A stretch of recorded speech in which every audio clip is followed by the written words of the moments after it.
Hello again to another Agricola React, and today we're watching Who Are the Slavs? A quick history of the Slavic migration from Kuryak history? From Kurchak? Anyway, I'm Polish, so I am Slavic as well. Because being Polish makes you Slavic, isn't it? It's part of Slavic culture and all, so let's just learn about the history, because honestly, I do know some of the history. Let me just go back to actually.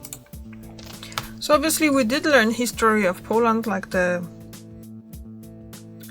old stuff, but mostly we were focusing on learning the history of Poland since like first king, what was Mieszko first, and that was in 966 when the what you call it, the Christianity, he gonna christened Poland, so it became Christian country. But not that much in beforehand. Like, we knew that there was obviously settlements beforehand, but I don't remember much about it. So let's just see what do we have to say here.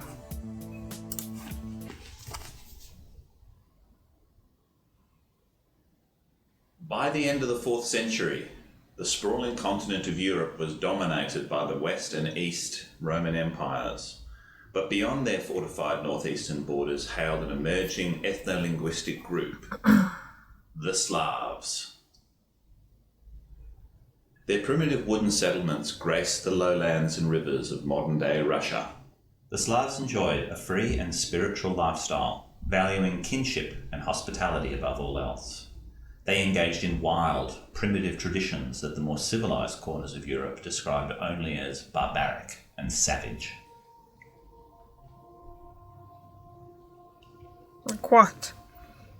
They believed that all objects and animals contained a spiritual essence. Like the ancient Greeks and Normans, they developed their own mythological pantheon, which to this day remains relatively undiscovered, apart from the few shrines found in oaken groves in Russia. The early tribes worshipped Perun, the god of lightning and the skies, and his eternal foe, Veles, the shape-shifting god of animals and the underworld. But above them both, the supreme ruler, Svarog, who was represented by the Kolovrat.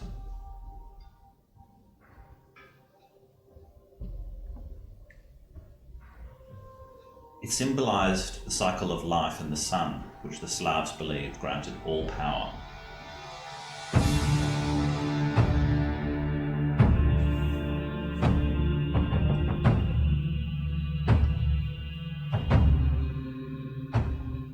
With the fall of Rome and the Hunnic Empire, a great migration would commence by the 5th century.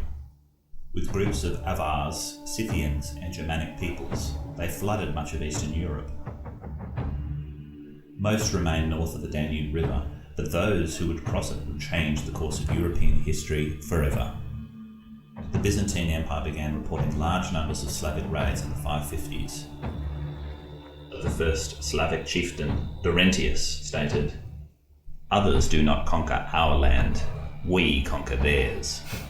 So it shall always be for us."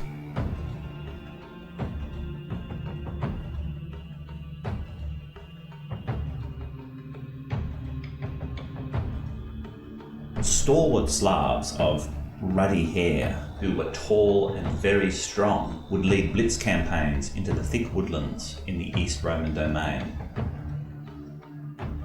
The 6th century war manual of Emperor Maurice warned, "Slavs are skilled with arms and nimble in tight and wooded areas." Groups of no more than 200 unmounted Slavs would commonly use spears and small shields, which suited their hit-and-run tactics.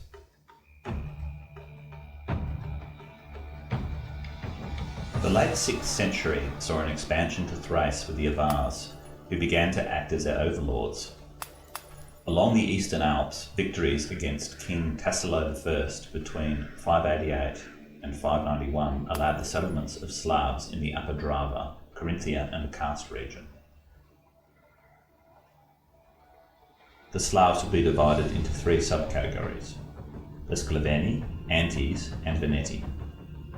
Due to their enormous population, they quickly overwhelmed their more technologically advanced adversaries.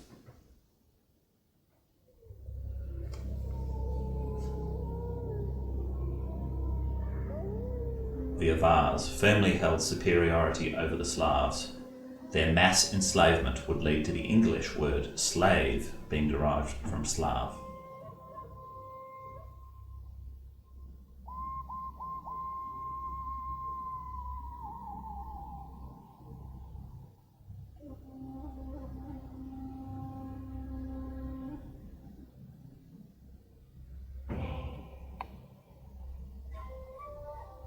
Okay.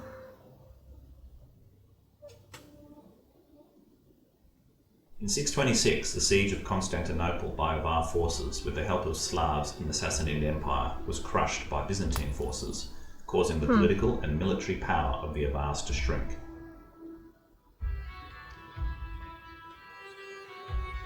The Frankish merchant Samo married over 11 Wendish noblewomen to unite a formidable alliance of Slavic tribes in Bohemia. Samo defeated the Franks in the Battle of Augustusburg in 631, earning him the title Rex Sclavorum, the Slavic king. Samo's realm ranged from Dervan's Sorbian Principality in the north to Cilicia and even Istria. The realm provided a safe haven for the Slavs, allowing the tribes within it to peacefully reside in the sparse and breathtaking landscape of Central Europe. But the only glue binding these disjointed tribes was Samo, meaning that upon his death the realm crumbled. In the Balkans, the Slavs lived an egalitarian culture akin to the ancient Spartans. Their lack of dependence on Byzantine funds created a sustainable system that attracted foreign clans who assimilated into the early Slavic culture and lifestyle. As a stalemate had been reached between the Byzantines, Avars and the Slavs, Sclaveni and anti-settlements became more permanent.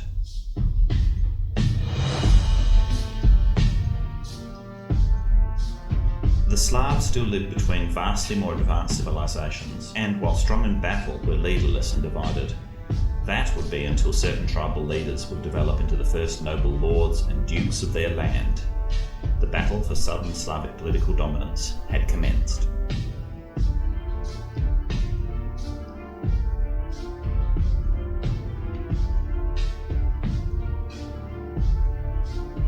Hey, is there more to it? Oi!